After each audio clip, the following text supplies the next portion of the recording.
Salut les disciples de la boxe, c'est Jean-Charles et bienvenue sur la radio Boxe Attitude, voilà les podcasts de Boxe Attitude. Alors déjà merci, voilà vous êtes de plus en plus nombreux à vous inscrire à la chaîne YouTube, hein, c'est assez impressionnant. Donc voilà, on est combien d'abonnés? On a passé les 500 abonnés, bon, on a passé même les 600 abonnés, c'est incroyable. Donc c'est très impressionnant, voilà plus de 10 000 vues cumulées. Je vous rappelle quand même que pour l'instant sur YouTube, alors j'aurais peut-être réglé le problème d'ici ce podcast que vous écoutez, mais je ne peux pas mettre de vidéos de plus de 15 minutes, parce que c'est une nouvelle chaîne YouTube et il faut un petit peu de temps avant de pouvoir avoir accès au live, pouvoir faire des sondages dans l'onglet communauté, enfin voilà, tout ce que j'avais déjà acquis sur Boxe Attitude, ben ça, je l'ai pas sur les podcasts de Boxe Attitude. Si vous voulez écouter d'ores et déjà les vidéos, enfin les audios complets, vous avez trois plateformes de podcast. Vous avez Spotify, vous avez Radio Public et vous avez Podcast Google. Donc le nom c'est Radio Boxe Attitude. Voilà, c'est pour ça que je vous ai dit bienvenue sur Radio Boxe Attitude. Donc n'hésitez pas à passer par ces plateformes-là si vous voulez ne pas être dérangé. Vous pouvez comme ça couper l'écran de votre téléphone et écouter ça tranquillement. En tout cas, c'est un vrai plaisir, ces podcasts. Et là, je suis super content de ce titre. Je suis super content du titre de ce podcast. C'est David Benavides is the new Canelo. Alors, j'aurais pu aussi appeler ce podcast Le roi est mort, vive qui? Vive qui parce que depuis que Canelo a perdu la place de numéro 1 pound for pound, donc c'est-à-dire toutes catégories confondues, donc ça c'est un classement, les combattants dans ce classement-là ne se rencontrent pas forcément parce qu'ils ne seront pas forcément au même poids lors de leur carrière, mais voilà, c'est un classement qui est plutôt subjectif, où on va désigner qui est le meilleur de cette génération. Depuis que Canelo a perdu cette place de numéro 1, on pourrait le discuter, hein, parce que malgré la défaite, on pourrait discuter qui ait perdu cette place de numéro 1. D'ailleurs, on va en discuter un peu dans ce podcast-là. Ça a foutu le bordel. Et on voit les différents classements. C'est un peu tout et n'importe quoi. Mais on va en discuter un peu plus tard dans l'intro de cette... j'ai l'habitude de dire cette vidéo, mais dans l'intro de cet audio, on va parler un petit peu de ça, de David Benavides. Donc, j'ai tenu à ce qu'il soit dans le titre, David Benavides is the new Canelo. je kiffe ce titre. Peut-être que vous allez trouver ça éclaté, peut-être que des gens n'auront pas la référence. En plus, j'ai jamais vu la série. Orange is the New Black, j'ai jamais vu la série. Je crois que j'avais essayé un épisode, j'avais pas trop accroché. Mais il faudrait que je me la refasse. Donc, David Benavides, je tenais à en parler un peu parce que, quand même, il fait partie de ces phénomènes qui grimpent, et on se demande bien qui va les stopper. Et comme sur Boxe Attitude, je mettais du temps avant d'aborder certains boxeurs qu'on me réclamait pourtant beaucoup.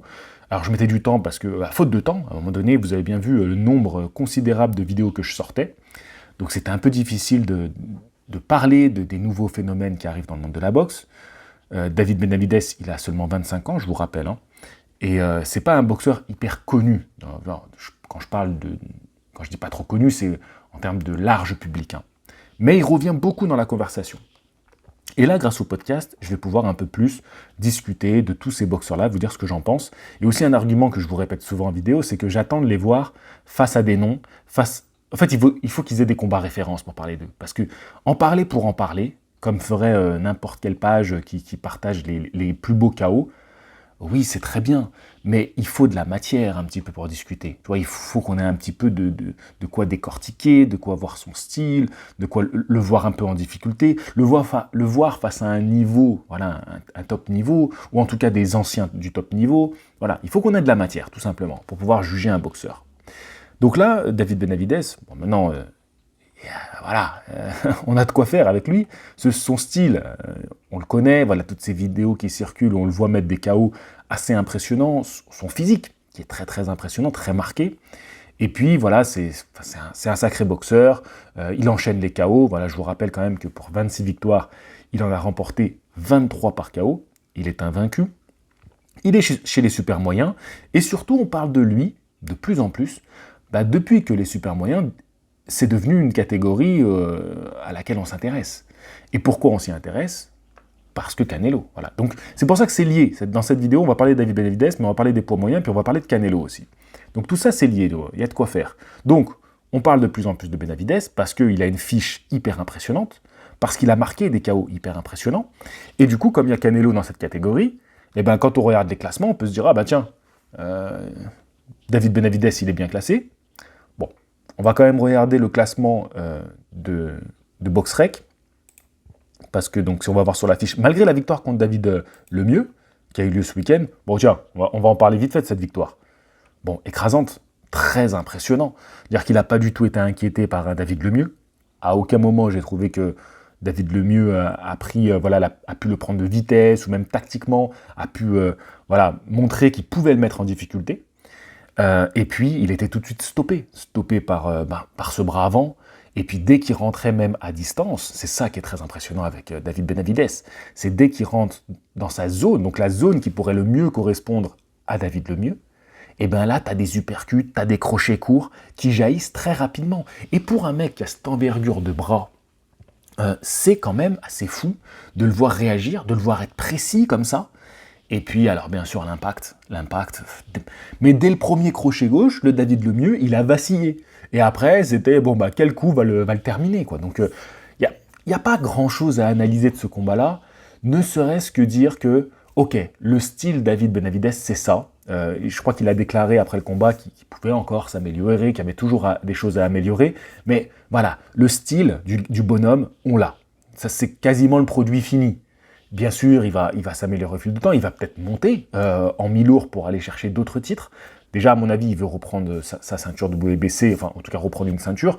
Là, on va se retrouver face au problème, c'est qu'est-ce que ça va donner contre Canelo. Et après, on parlera un petit peu de Canelo. Mais voilà, donc je voulais vous parler un petit peu du classement donc, des super moyens. Donc, on a bien sûr Alvarez qui est premier. Là, je vous dis BoxRec. Et ce que je trouve fou, c'est que David Benavidez, il n'est que sixième. Sixième, quand même. Je trouve ça étonnant de voir des John Ryder, Daniel Jacobs, Dimitrius Andrade. Dimitrius Andrade qui a fait qu'un seul combat chez les super moyens. D'ailleurs, vous savez, j'ai même pas vu ce combat-là. Et Jesse Hart qui sont devant. Donc, bon, le classement de BoxRec, c'est un algorithme. Donc, c'est vrai que parfois, tu peux te retrouver face à ce genre de classement où c'est quand même un peu bizarre. Et là, pour le coup, c'est important d'avoir un classement un peu plus subjectif, donc fait par des personnes qui vont sortir un peu des chiffres et qui vont donner un peu plus d'arguments, un peu plus d'argumentaire, et qui vont placer du coup David Benavidez numéro 1. Je vous rappelle que Ring, ils ont un champion. Le champion, c'est Canelo Alvarez, bien sûr, Saúl Alvarez. Et donc, ils ont mis David Benavidez en première position, c'est-à-dire deuxième.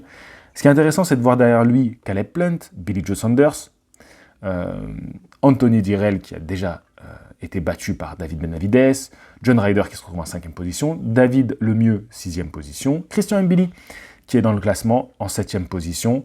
Bon, voilà. Donc Christian Mbili, on pourra en discuter un peu. Christian Mbili, pour moi, Christian Mbili, il va être face au même problème qu'a eu un David Lemieux.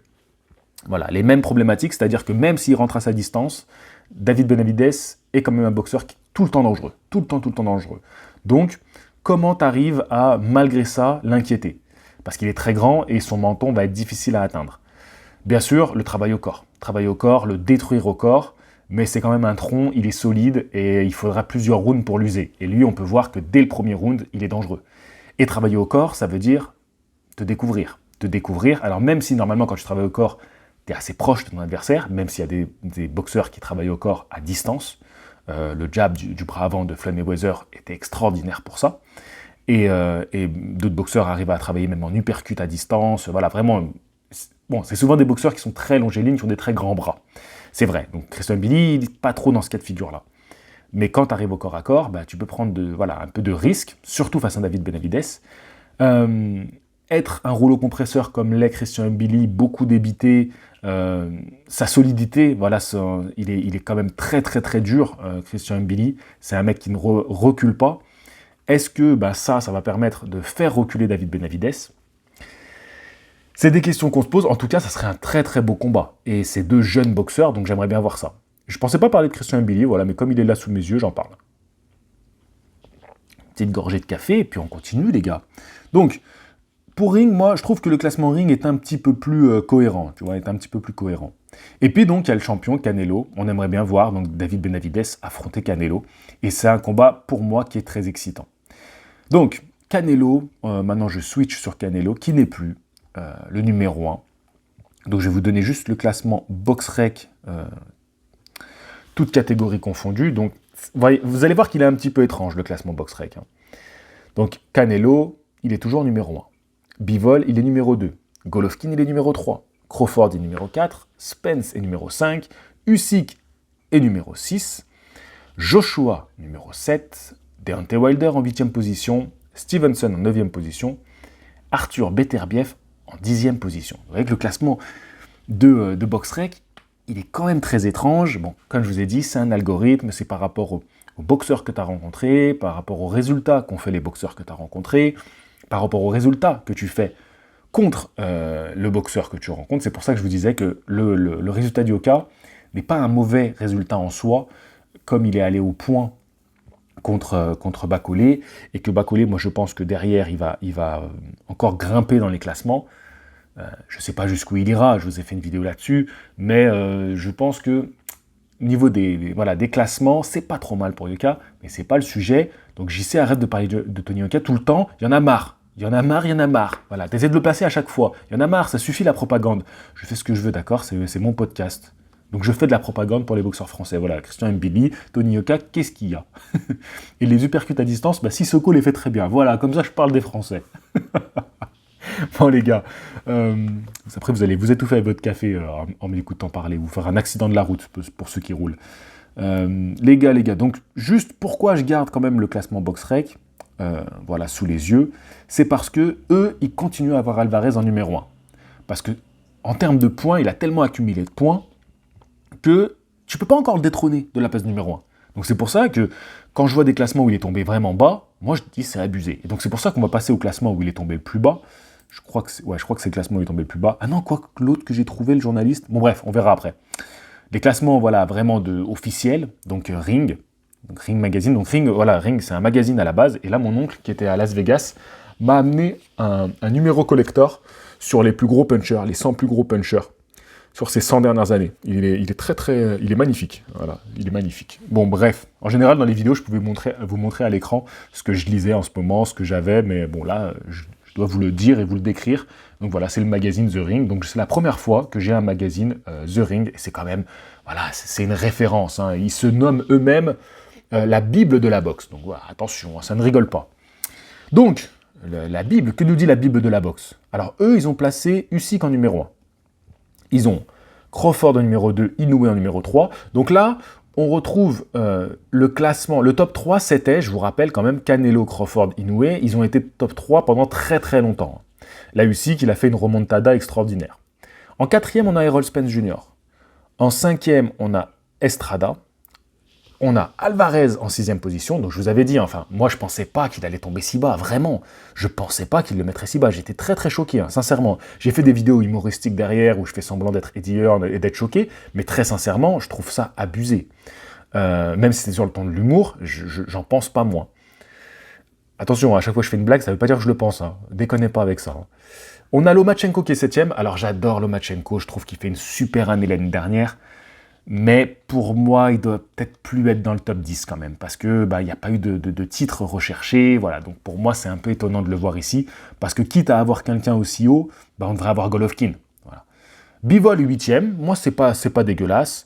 Josh Taylor 9e, ça se discute, mais vas-y, je pense quand même qu'il mérite d'être dans le top 10. Et Jermell Charlo qui a fait son entrée dans le top 10. Ça se discute, mais ouais, pourquoi pas. Vas-y, si on le met en 10e, au plus bas, je peux comprendre. Bon, je pense que certains vont être choqués qu'il n'y ait même pas Tyson Fury. Alors, je voulais vous parler aussi, finalement, vous vous souvenez de ce classement de ESPN, donc voilà, je l'ai sous les yeux, où c'était un peu le début, où on critiquait le fait que Canelo chute, parce que j'avais dit, ouais, Canelo est tombé 4e, et donc devant, on a Terence Crawford numéro 1, Inoue 2e, Errol Spence 3e, donc Canelo, Fury 5e, Usyk 6e, Lomachenko 7e, Bivol 8e, Shakur 9e, Strada 10e. Donc Jermell, il n'est pas dedans, mais parce qu'il n'y avait pas encore eu le combat de Jermell Charlo quand ils ont fait leur pound for pound. Et je voulais vous parler d'un tweet. Donc finalement, ce classement-là, que j'avais pas mal critiqué, il est pas trop mal hein, quand on voit le classement Ring. Et alors, j'ai vu Don Raphaël, qui est un journaliste. Alors lui, il m'a mis sur les fesses. Je crois que le seul truc bien que je trouve là-dedans, c'est le 2-3. C'est-à-dire Canelo, il l'a mis en 3e position. Je dis OK. Il met Terence Crawford en 2e. Errol Spence Jr. en 1re position. Moi, je suis un peu sur le cul quand je vois ça. Parce que Terence Crawford, je ne dis pas que Terence Crawford, il va forcément gagner son combat contre Errol Spence, hein, même si je le pense. Mais c'est pas une évidence. Mais c'est par rapport à le gars, ce qu'il a fait, quoi. Le titre accumulé, voilà ce qu'il allait chercher, voilà. C'est le gars, à son tableau de chasse, ça se dit, ouais, c'est ça, à son tableau de chasse, il a quand même beaucoup de trophées. Donc à un moment donné, il faut quand même, ça, il faut le reconnaître. Errol Spence, je pense que il finira par monter, par aller même jusqu'au poids moyen, peut-être même super moyen. Et oui, là, il entrera dans la discussion du top 3. Mais pour le moment, pour moi, il n'y est pas. Il n'est même pas dans le top 3. 4e peut-être, ok. C'est un super boxeur. Mais là, on parle du top 3, pound for pound, c'est-à-dire toutes catégories confondues. Non, il ne faut pas déconner, les gars. Moi, je trouve que là, il l'a mis beaucoup trop haut. Le gars, il abuse de ouf. À mon avis, il le connaît personnellement, il a déjà fait des papiers avec lui, et donc il le kiffe. Tu vois, donc c'est comme moi, quand on me dit, bon, mais t'as le pote à Tony, c'est pour ça que tu le défends. Mais jamais de la vie, je vous mettrai Tony dans le top 10 pound for pound, faut pas déconner. Sinon, qu'est-ce qu'il a mis d'autre? Il met Tyson Fury en 4e et Usyk en 5e. Là aussi, c'est pareil. Tyson Fury, très impressionnant. Mais ce mec-là, je suis désolé, c'est un hold-up et je me barre. La constance, pour moi, la constance, pour moi, c'est ça, c'est ça qu'on doit récompenser dans la boxe. Des mecs comme Usyk, qui ont cumulé des titres, qui ont unifié des titres, qui ont défendu ces titres-là, et puis qui montent de catégorie. Alors Tyson Fury ne peut pas monter de catégorie ou descendre, donc il n'est pas dans ce cas de figure-là, mais quand même, un mec qui, dès qu'il a récupéré les titres à Klitschko, il est parti en sucette totale, et il y a des gros soupçons de drogue, et surtout de dopage, qui du coup va se retirer de la boxe, qui va nous faire un retour extraordinaire, magnifique, vraiment, je suis très impressionné, qui va redevenir champion du monde, ok, et puis derrière, c'est encore un bordel pour savoir s'il va défendre ou pas ses ceintures, il défend 2 fois son titre face au même boxeur, et puis derrière, bon, c'est une défense contre Dillian Whyte qui est un petit peu imposée parce qu'il fallait lui donner cette chance, et puis il prend sa retraite derrière direct, donc c'est un peu compliqué pour moi de le mettre même dans le top 5. Pas dans le top 10, c'est un peu dur, c'est un peu sévère. Quoique, moi, je le virerais. Voilà, je vais vous dire très honnêtement, je le virerais du top 10. Mais Usyk, pour moi, jamais de la vie, il est derrière Tyson Fury. Inoue, il le fait passer à la 7e position. Bivol, il est en 6e, c'est un peu trop. C'est-à-dire qu'aujourd'hui, on reconnaît les talents de Bivol, mais on reconnaît les talents de Bivol face à un boxeur. Certes, c'est Canelo, certes, il est extraordinaire, mais qui n'est pas dans sa catégorie. Et ça doit rentrer dans l'argumentaire. Donc Bivol, oui, il rentre dans le top 10, mais ce qu'on veut voir, c'est contre Arthur Beterbiev. Et là, ça, c'est un combat pour rentrer dans le top 10 pound for pound. Parce qu'une fois qu'ils auront fait le ménage, tu dois faire le ménage chez toi avant de rentrer à la table des grands de chez grands. Voilà. Il faut d'abord faire le ménage dans ta propre maison, donc dans ta propre catégorie. Donc c'est pour ça que aussi Errol Spence Crawford, il serait temps qu'ils s'affrontent. Parce que voilà, si vous voulez conserver, être dans ce top 3-là, tu dois faire le ménage dans ta catégorie. Pour moi, c'est une évidence. Donc voilà un petit peu. Vasily Lomachenko en 8, donc beaucoup gardent Lomachenko, Shakur Stevenson en 9. En 10e, il met du coup Jermell Charlo. Je crois que c'est tous les classements que j'avais. Donc voilà, je suis... Ring qui met Usyk en numéro 1, ça peut s'entendre. Mais c'est vrai que depuis que Canelo a perdu cette place de numéro 1, vous, dans le classement, je vous avais fait voter, et vous voyez, voilà, moi je vous ai mis ça, je vous ai mis que le peuple décide de la place de Canelo dans le classement, toutes catégories confondues, parce que pour moi, le peuple est roi. Et on a eu 3500 votes. 3500 votes, et 80% mettent Canelo entre la première et la troisième place. Seulement 12% le mettent entre la 4e et la 6e place. 12%. 2% le mettre entre la 7e et la 10e place. 4% finito. Par contre, là, vous abusez de ouf. C'est-à-dire qu'il y a plus de monde qui le disent finito, il sort du top 10. Vous êtes des ouf. Que des gens qui disent sans opinion et plus de gens qui disent entre la 7e et la 10e place. Non, vous abusez de ouf, les gars. Ça c'est pas bien. Je peux comprendre que, vas-y, Canelo, il a saoulé. J'avais fait justement une vidéo où j'en parlais, parce que comme il avait perdu sa place de numéro 1, et que je disais que Ring aussi allait lui faire perdre sa place numéro 1, mais j'aurais jamais imaginé qu'il le mette 6ème, vraiment. Et dans cette vidéo, je disais, je peux comprendre parce qu'il y a du ressentiment envers Canelo, et on attendait un peu, à mon avis, cette défaite, un peu comme pour Anthony Oka, pour le sanctionner un peu. C'est pour le sanctionner, vas-y, t'as déconné, il y a des gros soupçons sur toi, voilà, il y a les combats contre Golovkin, qui sont restés à travers de la gorge de beaucoup. Donc c'est vrai, j'avais fait une analyse, je pense qu'elle était assez juste, mon analyse sur Canelo, mais c'est pas juste de le sortir du top 3. Voilà. Moi, je pense même qu'il mérite encore d'être deuxième. Pour moi, Canelo mérite d'être deuxième de ce classement-là.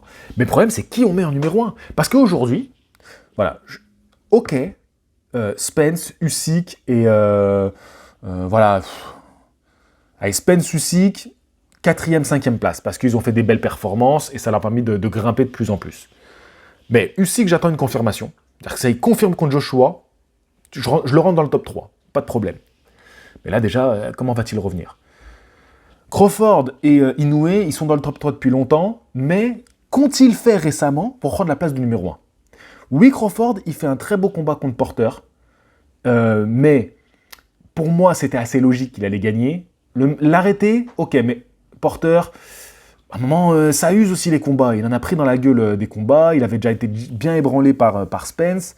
Je pense que c'est à remettre dans un contexte aussi. C'est très impressionnant, donc pour moi, c'est plus, il confirme son top 3. Mais en fait, le problème, c'est que je peux comprendre ce truc de le roi est mort, mais vive qui? Parce que personne n'a fait un truc pour se dire, ok, c'est lui qu'on met numéro 1, toute catégorie confondue. Là, on est un peu dans une impasse. Tu vois, je fais tomber Canelo à la 2e place. Comme du coup, je décalerai aussi Crawford et Inoue. Peut-être par défaut, je mettrais un Crawford en numéro 1. Parce qu'il y a eu ce combat contre Porter, voilà. Alors qu'un Inoue, on attend un peu. Tu vois, le dernier grand combat d'Inoue, c'était qui? C'était Donner. Ça commence à dater. Le dernier grand combat d'Inoue, c'était Donner. Donc là, il va y avoir la revanche. Inoue, s'il nous fait une dinguerie, ce qui n'est pas gagné d'avance, hein, il peut prétendre à la place de numéro 1. Clairement. Mais c'est vrai que là, cette place de numéro 1, eh ben, pour moi, elle est vacante. Canelo l'a laissée vacante. Personne n'a fait le combat pour dire, ok, tu vois, ou la prise de titre, ou truc, pour dire, ok, bah, vas-y, maintenant c'est toi. Mais bon, il faut bien mettre un numéro 1. Donc si je devais en mettre un, c'est vrai, je mettrais Crawford. Je mettrais Canelo en 2, je mettrais Inoue en 3, parce que pour moi, il n'y a pas de raison non plus de tellement le faire redescendre. Quoique, franchement, je pourrais le sanctionner un peu pour les dernières prestations qu'il a fait, même s'il a été extraordinaire sur le ring. Hein. Mais bon, par rapport à la confrontation, tout ça, ça se discute. Mais bon, allez, vas-y, je vais pas lui enlever sa 3e place parce que j'aime bien les Japonais. Je fais ce que je veux, c'est mon podcast. Voilà, je fais ce que je veux. Donc je privilégie les Japonais. Parce que j'aime bien l'école de la boxe japonaise. Voilà, ils sont offensifs, ils nous font kiffer. Murata nous a fait kiffer contre Golovkin. Donc, 4e position, je mettrais quand même Usyk. 5e position, je mettrais Spence. Après, là, de la 6e à la 10e, c'est vrai que Shakur, il doit être dedans. Jermell Charlo, il doit être dedans, parce qu'il a fait quand même un sacré combat. Bivol, il doit être dedans, c'est sûr. Estrada, il doit être dedans. Donc j'en suis à combien, les gars, là? J'ai dit quoi? J'ai dit Jermell Charlo, Shakur, Bivol, Estrada. Il m'en manque un. Il m'en manque un pour compliquer mon top 10. Et j'hésiterai entre Golovkin et Taylor. Golovkin. Taylor, malheureusement pour moi, vu sa dernière prestation, même s'il est champion unifié d'une catégorie qui n'en même quand même pas... Je pense que le niveau des poids moyens est plus relevé que le niveau des super légers. Donc, Taylor, je te kiffe, mais tu vas sortir du classement et je vais mettre un Golovkin. Je vais mettre un Golovkin en 10e position. Je vais mettre un Jermell en 9e. Bivol, il reste 8e. En 7e, je vais mettre un Shakur. Et en 6e, je sais plus qui... Estrada, il mérite quand même d'être là. Donc voilà, vous avez mon classement. Je sais plus du tout là. Du coup, si, Estrada en 6e. J'avais dit 5e, Spence. 4e, Usyk, 3e Inoue qui reste à sa place, Canelo en 2e et Terence Crawford en 1er. Donc voilà, je vous ai refait mon classement. N'hésitez pas à me dire ce que vous en pensez, je sais pas depuis combien de temps je blablate. Et pour finir quand même, Canelo, son retour. Donc voilà, je suis pas encore à 30 minutes, on va faire durer un peu le plaisir, voilà, on reste un petit peu entre nous. Canelo, voilà, la suite pour Canelo. Parce que je pense que Canelo, il va vite remonter dès son prochain combat. Mais alors son prochain combat, Déjà, dans quel caté? Parce que BoxRec le considère encore comme un super moyen. Ok. Donc, chez les super moyens, si on prend cette catégorie-là, je vais aller sur The Ring et je vais remettre le classement des super moyens. Donc, logiquement, il faudrait qu'ils prennent Benavidez. Ça serait magnifique. Mais c'est vrai que le système actuel de la boxe voudrait un combat revanche. Parce que c'est toujours comme ça. Ouais, le grand champion, il a perdu, on veut une revanche. Usyk, il prend les titres au choix, on veut la revanche. À chaque fois. C'est bien les revanches, mais je pense que ça nous coupe de belles affiches. Voilà, ok, Joshua, il a perdu contre Usyk, mais je pense que Joshua, il n'a pas non plus à rougir, et il peut faire des très beaux combats dans le top 10, des combats qui sportivement seraient très intéressants et qui nous donneraient où on aurait un peu ce suspense quand on regarde le combat. En fait, les revanches, ça bloque, ça fait perdre du temps, c'est chiant. Franchement, je pense que pour le public, c'est chiant. Alors oui, quand ton boxeur qui a perdu, t'es fan de lui, tu vois, et tout, tu le supportes, pas fan, mais tu le supportes. T'as envie de la revanche parce que tu veux qu'il se venge. T'as ce truc de revanchard. C'est vrai, mais d'un côté, ça bloque tellement de trucs. Donc Canelo, moi, je préférerais qu'il redescende, défendre ses titres chez les super moyens, ou dinguerie, il redescend même en moyen pour aller défier Golovkin pour ses ceintures. Là, il y aurait un panache, il y aurait un enjeu. Mais il y aurait ici un abus de comment Canelo va encore redescendre, il va faire le poids. Parce que je pense qu'il galérerait à faire le poids des moyens. Et donc, parce que c'est pour ça qu'il avait pris des produits, les gars. C'était la sèche. Hein. C'était ça qui lui posait vraiment problème à cette époque-là. Et aujourd'hui, je pense qu'en moyen, il est vraiment dans son poids de forme. Donc, idéalement, ça serait de le voir défendre ses titres en super moyen. En super moyen, j'ai dit moyen, mais en super moyen. Donc, ça serait magnifique. Et donc là, en super moyen, si tu regardes le classement de Ring, il a tapé Bill Saunders, il a tapé Caleb Plant. Direl, c'est pas intéressant. Ryder, on s'en cogne. Le mieux, c'était intéressant à une époque. Aujourd'hui, c'est pas intéressant. Mbili, c'est intéressant de ouf. Pas seulement parce qu'on est français. Bon, après la fin du classement, je m'en cogne, j'en parle même pas. Mais, bien sûr, logiquement, David Benavidez. Aujourd'hui, légitimement, c'est David Benavidez qu'on veut. Ça fait longtemps qu'on en parle. Et c'est le moment d'avoir ce choc entre Mexicains. Le jeune Benavidez, 25 ans, Canelo qui commence à être un peu sur la pente descendante, il faut le reconnaître, l'autre qui est en pleine ascension, et c'est dans ces moments-là qu'on aime voir ce genre de combat. Le champion qui a encore qui a encore toute sa force, tu vois, qui n'est pas encore terminé, et le jeune qui arrive. Et là, il y a match, parce que Canelo aura l'expérience pour lui, Canelo aura la technique pour lui, c'est un excellent boxeur. Canelo a le menton, Canelo a de quoi faire mal à Benavidez. Et puis, tu as la fougue de la jeunesse. Tu as un boxeur qui ne se posera pas de questions. Plant et Saunders se posaient trop de questions. Bivol, il a été beaucoup aidé par sa KT, mais c'est vrai que c'était un boxeur aussi très cérébral. Bon, ça a été à son avantage parce que c'est grâce au fait qu'il soit un boxeur très cérébral qu'il a gagné ce combat-là, parce qu'il a été impeccable et il a complètement dominé Canelo. Mais il a été avantagé par la catégorie. Ça, il ne faut pas l'oublier. Il était quand même chez lui. Il était au top. Un Bivol qui descendrait en super moyen, là, c'est intéressant. Là, je demande à voir.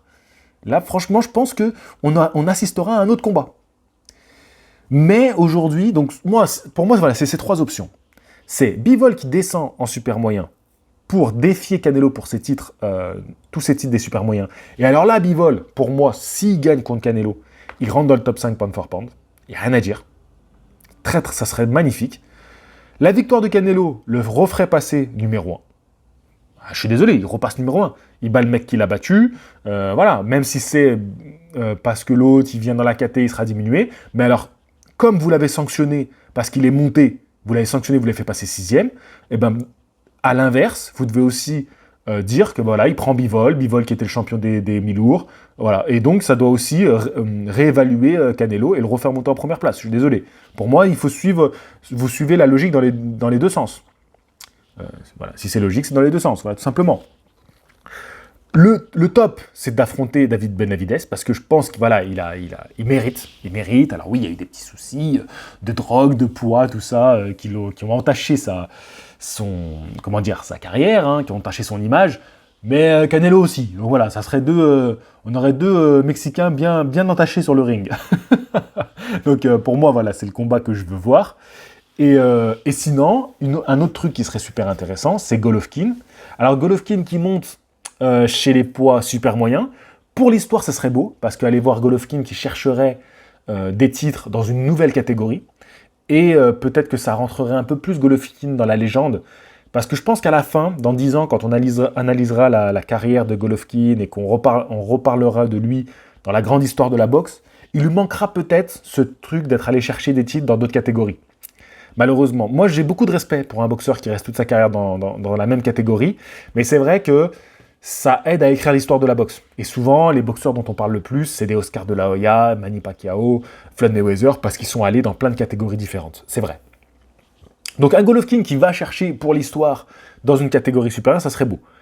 Un Canelo qui descend en moyen pour aller chercher les titres de Golovkin, ça serait beau aussi. Ça serait vraiment beau aussi. En tout cas, c'est un combat qui me tient à cœur. Le Canelo Golovkin 3, je vois que ça circule beaucoup sur les réseaux. Ok, on le fait, mais on le fait où? On le fait chez les super moyens? On le fait chez les poids moyens? C'est à voir.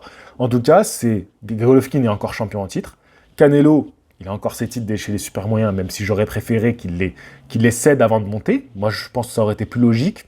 Mais bon, vous savez comment fonctionne la boxe. La boxe, c'est un business aussi. Et on ne va pas retirer comme ça les titres à Canelo. Parce que vous imaginez, Canelo, aujourd'hui, il serait sans titre.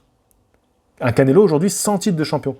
Et ça, pour l'image, pour le côté marketing de Canelo, il faut pas. Il faut absolument pas que Canelo n'ait plus de titre. Mais logiquement, tu montes défier un champion dans une autre nouvelle catégorie, tu cèdes tes titres. Tu les laisses vacants. Tu n'es plus champion. Et ça, c'est un truc qu'on respecte plus aussi dans la boxe. Et c'est dommage. Le seul moyen pour que deux champions de catégories différentes s'affrontent et que tous les titres soient en jeu, c'est qu'on fasse la pesée au poids le plus bas. Ça a déjà été le cas entre Gervonta Davis et Leo Santa Cruz. Il y avait plusieurs titres en jeu, mais ils avaient fait la pesée en poids léger. Et Gervonta, il avait un titre chez les super légers, je crois. Je crois que c'était ça. Si, je crois que c'était ça. Ou c'était léger et super plume. C'était peut-être super plume. Bref, c'est pas ça l'important. L'important, c'est que si jamais Canelo, il monte affronter Bivol et qu'ils avaient fait la pesée en super moyen. Ok. Là, Canelo, il boxe. Bon, il aurait perdu ses titres du coup. Ah ouais, il aurait perdu ses titres du coup. Donc c'est vrai que ça revient au même. Canelo aurait perdu ses titres de champion du monde. Donc voilà, en fait, voilà, si on avait suivi la logique, Canelo aujourd'hui aurait dû perdre ses titres. Et donc, Bivol aurait dû être, bon, on ne sait pas parce que ça n'a pas été fait en super moyen, mais imaginons, si on avait suivi les règles de la boxe, et donc des fêtes de Canelo, et bien aujourd'hui, Bivol serait champion unifié des super moyens et champion d'une ceinture chez les mi-lourds. Vous voyez? Non mais c'est compliqué la boxe, mais je pense qu'il y a des règles, et si on fait ce qu'on veut, on perd de plus en plus notre public. Et ça en revient à ce débat, pourquoi les gens ils kiffent aujourd'hui le MMA? Parce que c'est clair, c'est simple, il n'y a que l'UFC, t'es champion de l'UFC, t'es champion du monde, même s'il y a d'autres fédérations, mais elles sont très très mineures, c'est-à-dire qu'on les respecte dans le sport, mais pour les gens, le champion c'est le champion de l'UFC, au moins c'est clair.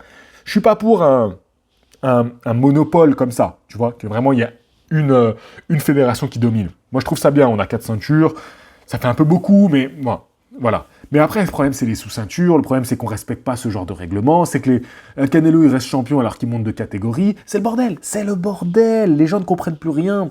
Et mon café, il est froid parce que je parle, j'arrive pas à le boire. Petite gorgée, ça fait du bien.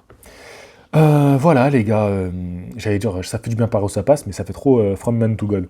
Un youtubeur qui m'a beaucoup inspiré. Donc voilà, je suis parti un peu dans tous les sens, mais voilà, c'est vrai que si... là, moi je veux que Canelo il fasse un combat, il fasse un beau combat et qu'il reprenne, voilà, qu'il rentre dans le top 3 parce qu'il le mériterait. Peut-être qu'il va perdre ce prochain combat. Hein. Et il sera vraiment finito. Et pour le coup, j'avais complètement raison, Canelo finito. Je pense pas. Mais moi, idéalement, choix numéro 1, il affronte David Benavidez.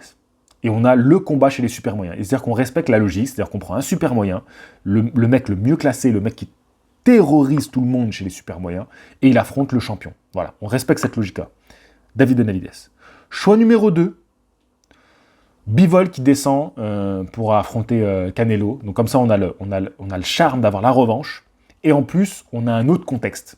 Et là, on va voir, alors, Canelo, c'était vraiment la limite de poids qui t'a posé problème? Ça va répondre à cette question-là. Moi, je pense que j'ai ma réponse. La question que j'aurais du coup, c'est est-ce que Bivol peut être aussi performant en super moyen? C'est la question que je me pose. Là, l'interrogation, elle sera ici. Très intéressant. Et choix numéro 3, Golovkin, qui monte chez les super moyens pour ce défi historique d'aller tenter de récupérer une ceinture dans une nouvelle catégorie. Et en plus, la trilogie contre Canelo.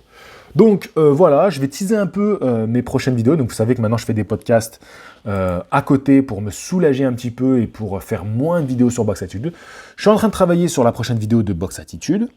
Donc elle sortira mercredi ou jeudi, ça dépend de si j'y arrive. Je pensais faire mes vidéos, donc une dans la semaine, donc qui sortira mercredi ou jeudi, et l'autre qui sortira le dimanche. Donc le dimanche, c'est la vidéo à l'arrache, où je ferai soit une réaction au combat, donc là ce sera Gervonta Davis, forcément, ou alors une vidéo sur l'info de la semaine qui est tombée, tu vois, un truc intéressant, où du coup je prendrai j'aurai un peu plus de temps, un peu plus de recul, peut-être que les autres auront tous fait leur vidéo réaction, et je serai plus, voilà, le premier comme ça à la course à l'info, et donc j'aurai peut-être aussi d'autres éléments, je pourrais prendre un peu plus de recul, et revenir sur les infos qui sont tombées dans la semaine, mais je pourrais aussi en parler ici, dans des podcasts, voilà, si j'ai envie de réagir à une information, même je pourrais regrouper plusieurs informations. J'aurais pu le faire là dans ce podcast-là, mais je me suis dit, je pense qu'on aura assez de matière en parlant de Benavidez et de Canelo. Et ça a été le cas finalement, on a eu suffisamment de matière. Donc voilà, donc là je suis en train de travailler sur une grosse vidéo qui sortira, comme je vous ai dit, mercredi ou jeudi. Et le prochain podcast sera avec notre cher Vincent. Je tenais voilà, que dès les premiers podcasts, ce soit des amis chers à mon cœur. Donc Dato, c'était le dernier. Et le prochain sera avec Vincent et on va parler de Davis, de Gervonta Davis qui va boxer ce week-end. Voilà, ça sera la vidéo avant combat. Le podcast, faut que j'arrête de dire vidéo, c'est plus des vidéos, c'est des podcasts. Le podcast avant combat. Donc voilà, ça c'est terminé, ça ne sera plus sur Box Attitude. Sur Box Attitude, il y aura maintenant très peu de vidéos. Voilà, c'est comme ça. Les temps changent les amis. J'espère que vous avez apprécié ce petit moment passé ensemble. Moi, je m'éclate à chaque fois. Franchement, c'est vraiment génial. Donc là, j'étais à la maison. Les prochaines fois, je pense que j'irai un peu au café, tranquille, me poser pour vous faire mes podcasts. Et je vous dis à la prochaine. Fighting!